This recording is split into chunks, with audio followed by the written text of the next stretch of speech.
was a disaster. After 2 weeks, I had to admit digital technology that was supposed to revolutionize my classroom had become an expensive substitute for pen and paper.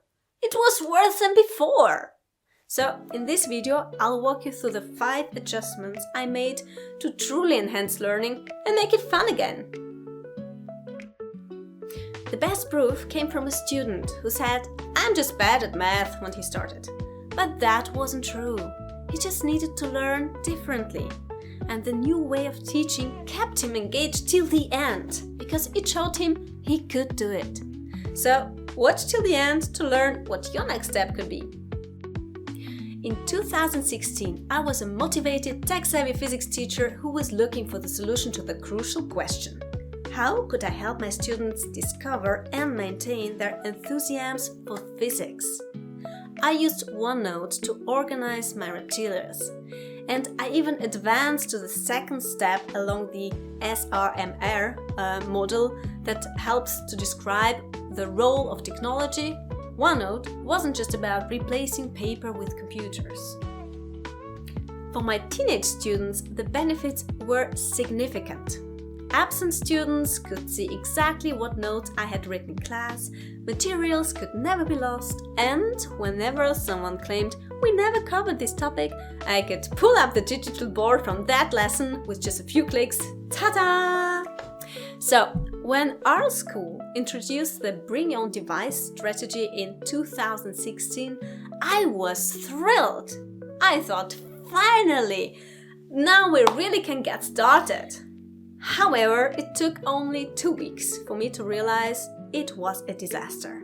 The digital technology that was supposed to revolutionize my classroom had become an expensive substitute for pen and paper, and students were either busy figuring out how to use tech, or they were busy taking pictures of notes instead of writing, or they were just plain distracted.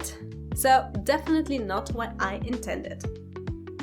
My turning point came during fall break while reading Teach That Homework on the beach. This book inspired me to step back and embrace both the growth mindset and the flipped classroom model, where students engage with content on their own time, freeing up class time for active learning. The first crucial shift was simple but powerful. I stopped focusing on what I was doing during lesson and instead asked myself what my students were actually doing. Active engagement became my North Star, because listening passively and copying notes aren't truly active tasks. According to research, teenagers spend up to 80% of class time passively listening or copying notes. Take a moment to reflect. How much time do your students spend with these activities in your classroom? 80%? 60%? Less? Write in the comments. The physical space came next. While rearranging classroom to allow group work might be common in primary schools or language classes, it's rare in science classrooms. I actually chose a room my colleagues avoided because of its flat seating arrangement, but this limitation turned out to be perfect for fostering interaction. Student grouping was another key change. By organizing teams based on the individual strengths, students became partners on their learning journeys. This shared responsibility noticeably boosted engagement and created a supportive learning environment. Making the lesson plan visible transformed our daily routine. Using OneNote, I shared not just daily activities, but entire chapter plans.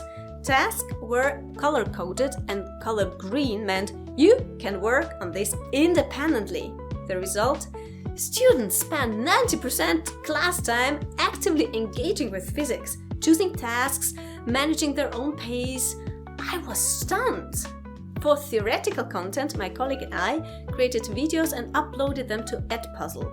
This allowed students to truly engage with the material, pausing, taking notes, and rewatching as needed.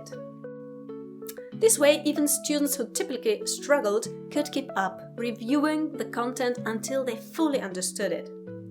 the results exceeded my expectations. Some students started working on physics before class even began. And others worked ahead when they knew they would miss a lesson. One memorable success, a student named Sarah missed 2 weeks of class due to illness. And as I asked her if she wanted to write the test later, she told me, "Thanks, but I managed to follow along by myself." And performed absolutely okay in the test. So this would have been impossible in the traditional setup I had before. These changes didn't just improve learning, they transformed students' relationship with physics. Instead of saying, "I just don't get physics," they began thinking, "I can work on this or that to get better." And this shift in mindset was invaluable. This transformation benefited me as well. My video inputs were always in the best quality, regardless of my energy level that day. It felt like team teaching with multiple versions of myself. As students work independently on the new material, I could focus my attention where it was really needed. But that's not all. This journey taught me that education isn't about information delivery. It's about creating an environment where students feel empowered to learn. If you're considering similar changes, download the resource below and find the next step you could implement in your classroom. And also watch this video to learn how to boost students' motivation even more. See you in the next video.